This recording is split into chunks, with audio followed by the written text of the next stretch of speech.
ঘটনার শুরুতেই পিহু নামের একটি মেয়ের জন্মদিন পালন করার দৃশ্য দেখতে পাই। তো এরপর দেখা যায় পরের দিন খুব সকালে এই ছোট মেয়ে পিহুর ঘুম ভাঙে। গতকাল রাতে তার জন্মদিন পালন করা হয়েছিল। তো সকাল সকাল সে ঘুম থেকে উঠে যায় এবং তার বেশ ক্ষুধা পায়। তাই সে তার পাশে শুয়ে থাকা তার মাকে অনেক ডাকাডাকি করে, কিন্তু তার মা কোনো উত্তর দেয় না। তার আর ঘুম ভাঙে না। পিহু তো ছোট, সে বুঝতে পারে তার মা এখনো ঘুমোচ্ছে। তো এরপর সে কক্ষ থেকে বেরিয়ে এসে তার বাবাকে ডাকতে শুরু করে, কিন্তু অবাক করা বিষয় হলো তার বাবাকেও কোথাও খুঁজে পাওয়া যাচ্ছে না। অর্থাৎ এই বাড়িতে এই ছোট বাচ্চা পিহু এবং তার মা ছাড়া আর কেউ নেই। গতকাল রাতে যেহেতু তার বার্থডে পালন করা হয়েছিল, তাই এখনো পুরো ঘর অগোছালো রয়েছে। টিভিও সারা রাত চলছিল। পিহু উপর থেকে নিচে নেমে ঘরের মেইন দরজা খোলার চেষ্টা করে, কিন্তু সে তো অনেকটা ছোট, তাই তার হাত দরজার উপর পর্যন্ত যাচ্ছিল না। পিহু তখন দরজার নিচ থেকে খবরের কাগজ নিয়ে তার মাকে দেওয়ার জন্য উপরে যায়, কিন্তু তখনই সে লক্ষ্য করে পানির কল থেকে অবিরাম পানি পড়ছে। সেটা দেখে একটা টুল নিয়ে তার উপরে ওঠে এবং কলটি বন্ধ করার চেষ্টা করে, কিন্তু তার হাত পানির কল অব্দি পৌঁছায় না। তখন আবার সে স্লিপ করা থেকে অল্পের জন্য বেঁচে যায়।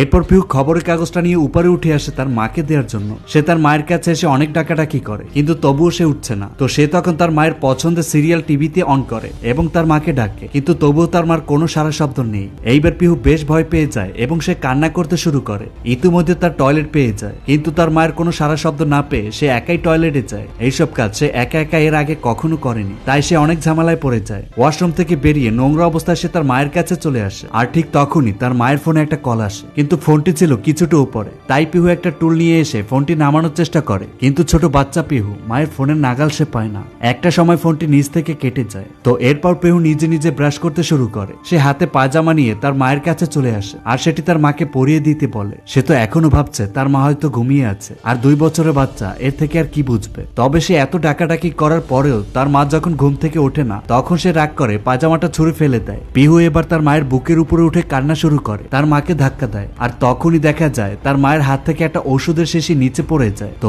এখান থেকে বোঝা যায় যে তার মা ঘুমের ওষুধ খেয়ে সুইসাইড করেছেন। আর এর কারণটা হলো গত রাতে পিহুর বাবা পিহুর জন্মদিনে লেট করে বাড়িতে ফিরেছিলেন, যার জন্য তাদের দুইজনের ভেতরে বেশ ঝগড়া হয়। এমনকি তাদের দুইজনের মধ্যে হাতাহাতি ও মারপিটও হয়। বিশেষ করে পিহুর মা পিহুর বাবার উপর বেশ সন্দেহ করতেন। তিনি ভাবতেন তার হাজবেন্ড হয়তো তার বান্ধবীর সঙ্গে অবৈধ সম্পর্কে জড়িয়ে পড়েছে।